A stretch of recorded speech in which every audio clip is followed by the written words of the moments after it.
नमस्कार साथियों, स्वागत है आप सभी का फिर से एक बार अपने YouTube channel DC geography classes में। यदि चैनल पर नए हैं तो चैनल को सब्सक्राइब कर लीजिए और बेल आइकन को प्रेस कर लीजिए ताकि हर नई वीडियो की नोटिफिकेशन आप तक आसानी से पहुंच सके। तो चलिए आज का हम सेशन शुरू करते हैं, जो कि हमारा एक सीरीज चल रहा है ज्योग्राफिकल थॉट का, जिसमें हम लोगों ने यूनानी भूगोलवेत्ताओं को क्रमबद्ध तरीके से अध्ययन करने की कोशिश की है। हम लोगों ने अभी तक यूनानी भूगोलवेत्ताओं को 3 भागों में देख चुके हैं और आज संभवतः यह अंतिम भाग है यूनानी भूगोलवेत्ताओं के ऊपर, जिसमें हम लोग अध्ययन करेंगे जियोफ्रेड्स, इराइटोस्थनीज, हिपार्कस और पोसिडोनियस को। ठीक है, यदि आप भाग 1, भाग 2 और भाग 3 नहीं देखे हैं तो आप हमारे चैनल के ऊपर जाइए और वहाँ प्लेलिस्ट में आपको तीनों पार्ट आसानी से मिल जाएंगे, तो आप ज़रूर उन्हें देखें। और एक चीज़ और कि आज जैसे ही ये सीरीज समाप्त हो जाएगी, हम लोग यूनानी भूगोलवेत्ताओं से संबंधित महत्वपूर्ण 50 प्रश्न को अपने टेलीग्राम चैनल के ऊपर लाने वाले हैं।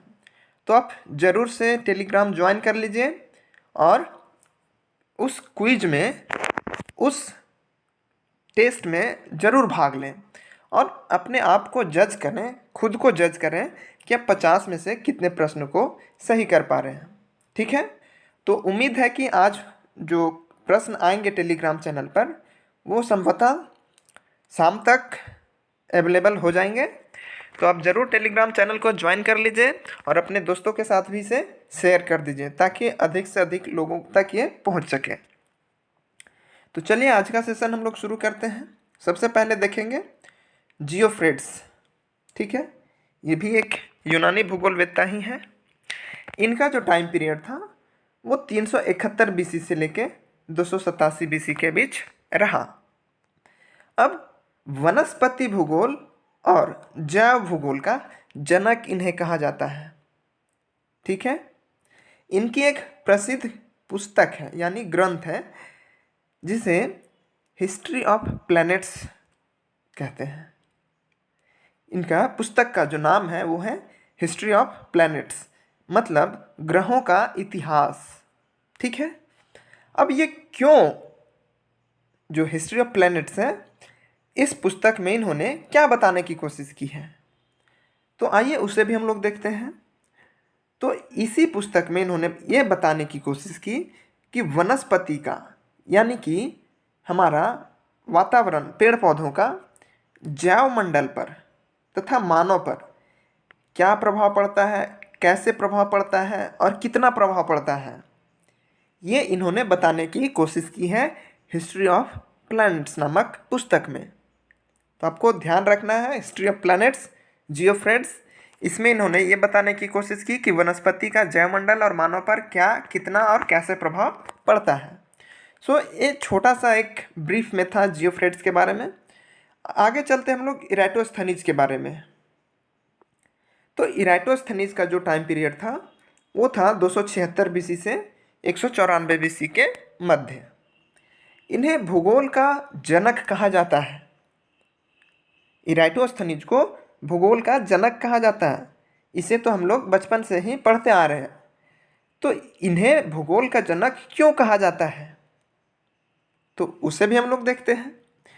तो इन्होंने ही सबसे पहले ज्योग्राफी शब्द दिया था।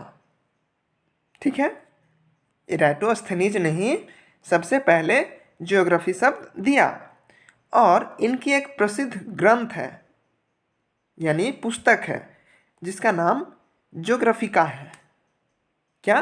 जियोग्राफिका। एक बार हो सके तो आप खुद में बोल लीजिए, क्योंकि इसी से मिलता जुलता एक और वर्ड है ज्योग्राफिया, तो उस समय आप कन्फ्यूज़न में हो जाएंगे। इसलिए अभी ही अपने आप में एक बार 2 बार बोल लीजिए कि ज्योग्राफिका जो है ग्रंथ ये इराइटोस्थनीज का है और जो ज्योग्राफिया है वो स्ट्रैबो की है।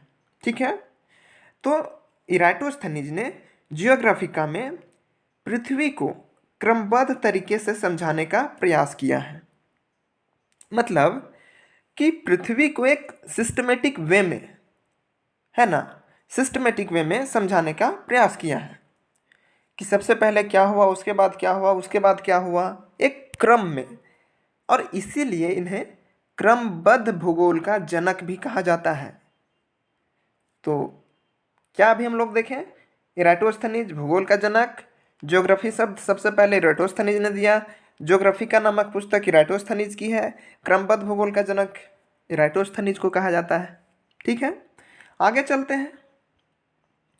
इराटोस्थनीज पहले व्यक्ति थे जिन्होंने पृथ्वी को जियोड बताया, यानी भूआभ। मतलब क्या है कि पृथ्वी गोल नहीं है, पृथ्वी चपटी है। पृथ्वी गोल नहीं है, पृथ्वी चपटी है। यानी कि जो नॉर्थ पोल है और साउथ पोल है, उत्तरी ध्रुव और दक्षिणी ध्रुव के पास थोड़ा सा ये चपटी है। तो इसी को इन्होंने भूआभ यानी जियोड कहा। ठीक, अभी हम लोगों ने देखा कि ज्योग्राफी का इनकी रचना है जिसमें इन्होंने पृथ्वी का क्रमबद्ध तरीके से बताने की कोशिश की है। अब पृथ्वी की गणना करने वाले पहले यूनानी व्यक्ति थे इन्होंने। बात को समझिएगा कि पृथ्वी की गणना करने वाले पहले यूनानी व्यक्ति थे। ठीक है, और इसीलिए इन्हें भूमापन का पिता कहा जाता है। आई होप कि समझ में आ रहा होगा। तो चलते हैं आगे की तरफ हम। इन्होंने पृथ्वी की परिधि की गणना करके बताया कि पृथ्वी की परिधि 2500 मील है। ये वेरी वेरी इंपॉर्टेंट है। पृथ्वी की परिधि को इन्होंने 2500 मील बताया, या हम यूँ कहें किलोमीटर में अगर कहें तो 40,000 किलोमीटर। ठीक है, 40,000 किलोमीटर इन्होंने पृथ्वी की परिधि को बताया। ठीक है, कितना, तो 40,000 किलोमीटर। ठीक, ये चीज़ आपको ध्यान में रखना है। किलोमीटर अगर पूछें तो 40,000 और मील में पूछें तो 2500 मील इन्होंने पृथ्वी की परिधि को बताया। अब परिधि को थोड़ा सा देख लीजिए। सपोज ये हमारी पृथ्वी है जो गोल है या जियोड है। तो अगर हम पृथ्वी को बीचों बीच एक लाइन खींचते हैं तो इसका ये व्यास हो जाएगा। अगर सेंटर से हम बाहर की तरफ जाएं तो ये इसका त्रिज्या हो जाएगा। और यही जो पृथ्वी के बाहर बाहर एक सर्कल जो बन रहा है, यही पृथ्वी की परिधि है। और इसी परिधि को इराटोस्थनीज ने कितना बताया था, 2500 मील, यानी कि 40,000 किलोमीटर। ठीक है, आई होप कि आपको समझ में आ गया होगा। इन्होंने सबसे पहले विषुवत रेखा की लंबाई का मापन किया। ध्यान से समझिएगा, विषुवत रेखा जो है हमारे पृथ्वी पर इक्वेटर लाइन जो है, उसका मापन सबसे पहले इराटोस्थनीज ने ही किया था। लेकिन इसके मापन में कुछ त्रुटियां रह गई थी। अगर इनके वर्क को, इनके काम को यदि आप 100% मानते हैं, ठीक है, तो इसमें से 14% की गलतियां इन्होंने की थी भूमध्य रेखा यानी विषुवत रेखा की लंबाई की मापन में। ठीक है, सूर्य और चंद्रमा के बीच की दूरी का मापन सबसे पहले इन्हीं ने किया था। देख लीजिए क्या क्या कारनामे इन्होंने किए थे। पहला कि पृथ्वी की परिधि 2500 मील बताया, यानी 40,000 किलोमीटर। फिर विषुवत रेखा की लंबाई का मापन भी कर दिया इन्होंने, जिसमें 14% की गलतियां थी। फिर भी उस समय ये बहुत ही अच्छा काम था। और सूर्य और चंद्रमा के बीच की दूरी का मापन भी इन्होंने सबसे पहले कर दी। तो आप समझ सकते हैं ये कितने बड़े इंसान थे, कितने महान इंसान थे। अब इन्होंने वास्य योग्य स्थान यानी रहने योग्य स्थान के लिए एक शब्द दिया था जिसे ऑक्यूमेन कहते हैं। ऐसा स्थान जहाँ पे इंसान रह सके, जो इंसान के रहने के लिए सूटेबल कंडीशन जहाँ पे हो, वो इंसान के लिए वास्य योग्य स्थान यानी रहने योग्य स्थान होगा। और वैसे स्थान को इन्होंने ऑक्यूमेन शब्द दिया। और इसीलिए ऑक्यूमेन शब्द जो इन्होंने दिया, इसी के कारण इन्हें अधिवास भूगोल का जनक भी कहा जाता है। हालांकि अगर आपसे पूछा जाए कि अधिवास भूगोल का पिता किसे कहा जाता है, तब तो कॉल रिटर हो जाएंगे। लेकिन अधिवास भूगोल का अगर जनक पूछे तो एराटोस्थनीज। क्यों? क्योंकि इन्होंने ही सबसे पहले बताया था कि जो मनुष्य का रहने योग्य स्थान है उसे इन्होंने ऑक्यूमेन शब्द दिया था। ठीक है, तो आप बिल्कुल भी कंफ्यूजन में ना रहें। अधिवास भूगोल का जनक पूछे तो इराटोस्थनीज, और अधिवास भूगोल का पिता अगर पूछे तो रिटर। तो ये था इराटोस्थनीज के बारे में। अब आइए हम लोग देखते हैं हिपार्कस। कहीं कहीं हिपार्चस भी इसे लोग उच्चारण करते हैं। तो इनका जो समय अवधि था वो 194 बीसी से 135 बीसी के बीच रहा। अब हिपार्कस का भी जो कंट्रीब्यूशन है वो बहुत ही इम्पॉर्टेंट है। इन्होंने वृत्त को यानी सर्कल को 360 डिग्री में बांटा था, और ये पहले इंसान थे जिन्होंने सर्कल को 360 डिग्री में बांटे थे। ध्यान रखिएगा। अब इनका जो सर्वाधिक योगदान है वो खगोलीय विज्ञान में है। ठीक है, इन्होंने ग्लोब को 2 डायमेंशनल से 3 डायमेंशनल में बदला था, यानी कन्वर्ट किए थे।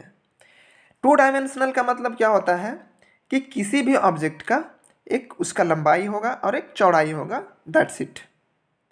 अगर 3 डायमेंशनल की बात करें तो उस वस्तु की लंबाई भी होगी, चौड़ाई भी होगी और ऊंचाई भी होगी। ठीक है, तो 2 डायमेंशनल लंबाई चौड़ाई और 3 डायमेंशनल लंबाई चौड़ाई और ऊंचाई भी। तो इन्होंने ग्लोब को, पहले 2 डायमेंशनल था तो उसे इन्होंने 3 डायमेंशनल बताया। ठीक है, अब इन्होंने एक एस्ट्रोलैब नामक यंत्र की आविष्कार किया, जिससे अक्षांश और देशांतर का मापन होता है। एक इसी से संबंधित नोमोन था जिससे लैटिट्यूड का मापन होता था। अब एक एस्ट्रोलैब आ गया है, एस्ट्रोलैब से अक्षांश और देशांतर का मापन होता है। अब इन्होंने एस्ट्रोलैब नामक यंत्र की मदद से ध्रुव तारों के कोण का मापन किया। जो ध्रुव तारा है उसका जो भी एंगल बन रहा है उसका मापन इन्होंने एस्ट्रोलैब यंत्र की मदद से ही की थी, और लगभग 850 तारों को सूचीबद्ध किया था, अरेंज किए थे इसी एस्ट्रोलैब नामक यंत्र की मदद से। और इसी यंत्र का उपयोग टॉलमी ने अपने अध्ययन में किया था। ध्यान रखिएगा, एस्ट्रोलैब नामक यंत्र का आविष्कार किसने किया था और ध्रुव तारा के कोण का मापन किस यंत्र से किया जाता है, ये याद रखिएगा। ठीक है, टॉलमी ने अपने अध्ययन में किस यंत्र का उपयोग किया था ये भी ध्यान रखिएगा, तो ये इंपॉर्टेंट हो जाता है। ठीक है, पहला व्यक्ति जिन्होंने मानचित्र प्रक्षेप का आविष्कार किया, यानी मैप प्रोजेक्शन का सबसे पहला प्रयोग जो आविष्कार है वो इन्होंने ही किया था। ठीक है, अगर हिपार्कस की बात करें तो इन्होंने स्टीरियोग्राफ, ठीक है, इन्होंने स्टीरियोग्राफ तथा ऑर्थोग्राफ प्रक्षेप के आधार पर विश्व का मानचित्र बनाया था। जब प्रक्षेप का आविष्कार इन्होंने किया तो उसी में से स्टीरियोग्राफ और ऑर्थोग्राफ प्रक्षेप के आधार पर विश्व के मानचित्र को बनाया था इन्होंने।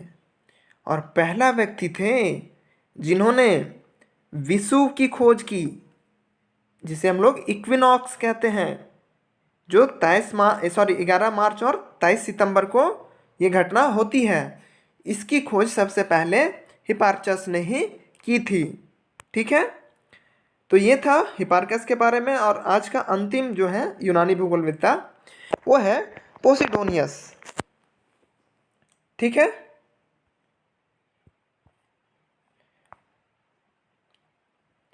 तो पोसिडोनियस का जो टाइम पीरियड रहा है 135 बीसी से लेके 50 बीसी के मध्य रहा है। इनका जो कंट्रीब्यूशन है, योगदान है, वो भूमापन में ही रहा है और इन्हें भौतिक भूगोल का जनक भी कहा जाता है। याद रखिएगा, भौतिक भूगोल का जनक पोसिडोनियस को कहा जाता है। कहीं कहीं इसका उच्चारण या स्पेलिंग कुछ अलग हो सकता है। ठीक है।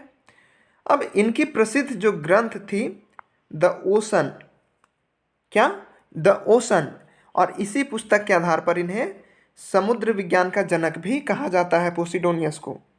इनकी ये बहुत ही महत्वपूर्ण पुस्तक थी द ओशन, और इसी पुस्तक में इन्होंने समुद्र विज्ञान इसी पुस्तक के आधार पर इन्हें समुद्र विज्ञान का जनक कहा जाता है। तो ये था आज का हमारा सेशन जिसमें हम लोगों ने यूनानी भूगोलवेत्ताओं को देखा। आई होप कि आपको सेशन अच्छा लगा होगा।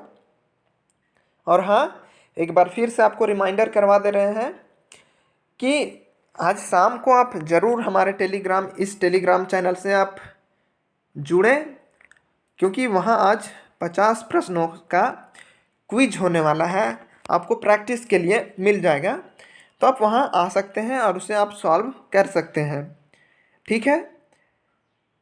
तो मिलते हैं अगले सेशन में।